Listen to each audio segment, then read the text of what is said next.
దేవుని సన్నిధి ఎప్పుడు దూరం అయిపోతుందో సాతాను సంబంధమైన వాళ్ళందరూ దగ్గరికి వచ్చేస్తారు.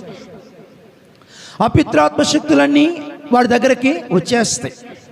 ఎందుకంటే సంఘం ఎప్పుడైతే దూరం అయిపోతుందో, దైవజనుడు ఎప్పుడైతే దూరం అయిపోతాడో, దేవుని సన్నిధి ఎప్పుడు దూరం అయిపోతుందో రావాల్సిన వాళ్ళందరూ వచ్చేస్తారు. వారి మాటలు వేరేగా ఉంటాయి, వారి పద్ధతులు వేరేగా ఉంటాయి, వారి కార్యాలు చాలా భయంకరంగా ఉంటాయి.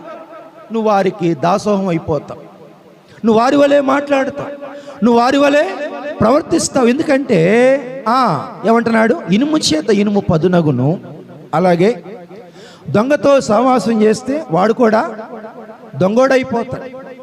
కాబట్టి పరిశుద్ధాత్మ దేవుడు ఏమంటున్నాడంటే, ఎవరి మనస్సులో దేవుడు ఉండడో, ఎవరి మనసులో దేవుని మందిరం ఉండదో, ఎవరి మనసులో దేవుని సన్నిధి ఉండదో, ఇంకా చెప్పాలి దేవుని గురించి ఆలోచన ఉండదో, వారు బూతులాడతారు.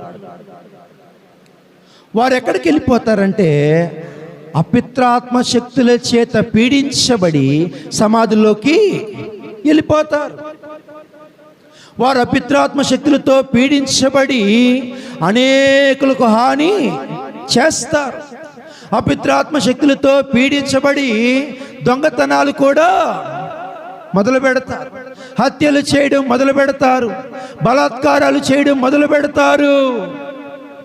ఎవరి కూడా మేలు చేసేవారిగా వారు ఉండరు.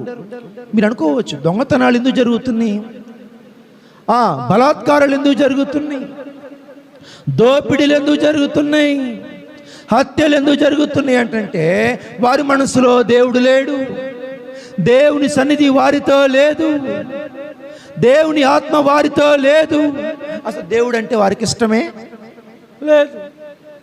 మందిరానికి వెళ్దాం, పాటలు పాడదాం, పరిశుద్ధంగా ఉందామని ఆలోచన వారు లేదు. కాబట్టి వారు ఎంతసేపటికంట ఏమి లోకానుసారంగా జీవిస్తారు, లోక సంబంధమైన కార్యకలాపాలలో ఉంటారు, షికార్లు చేస్తారు, ఇంకా చెప్పాలంటే దేశమంతా తిరుగుతారు.